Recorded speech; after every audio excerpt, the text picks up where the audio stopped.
everyone. This is part 2 of my project, continuing from my milk jug skull into making a severed head prop.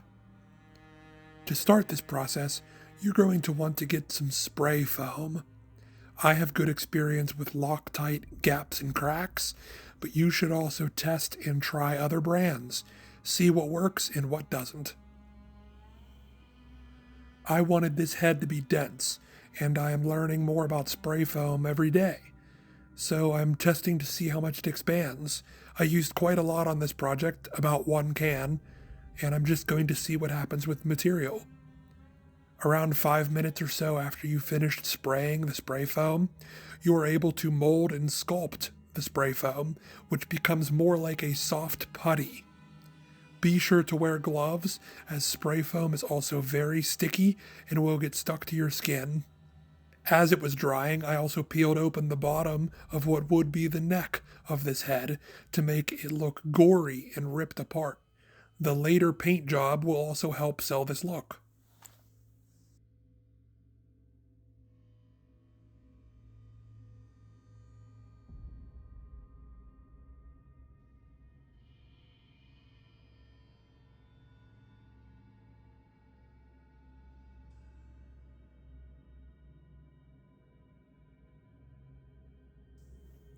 Next, you're going to want to get cling wrap or saran wrap.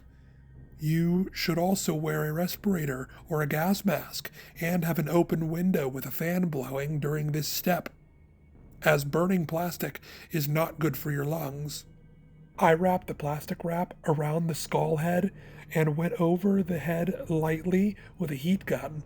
This will make the plastic shrink and tighten around the plastic and the foam. If you apply too much heat, it will burn through, which is actually kind of a cool effect if it's done sparingly. To start painting, I used a variety of yellows and oranges, putting the yellow-orange down first with brown misted on top, mixing them in to create a dried-out skin look. I actually did not end up liking this color too much, and I ended up repainting it entirely, which I will go over later in the video. After a base layer of paint was down, I put on a pair of disposable gloves and went in with cotton balls and liquid latex to add surface detail.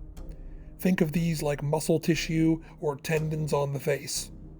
I wanted to add surface detail, and this did the trick. I did find that if the final product was not sealed properly, then the latex would peel from the surface of the cling wrap, because it is smooth.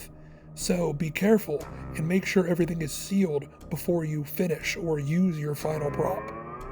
You can also use Gorilla Glue gel or E6000 gel in place of latex, coating the cotton or tissues in Gorilla Glue gel instead of latex and adding it to the face that way so it would stick better and be more permanent. I then carefully used a heat gun to speed up the dry time of the latex. For the second paint job, I used these colors, a mix of browns, cranberry, and black. The cranberry would go on first to get into the cracks and the peeled holes from where the cling wrap was burned open from before. Then I put a layer of brown with black misted on top, mixing those in. Thank you so much for watching. Stay tuned for part 3, where I put fake hair on this head to make it look even more realistic. Excelsior!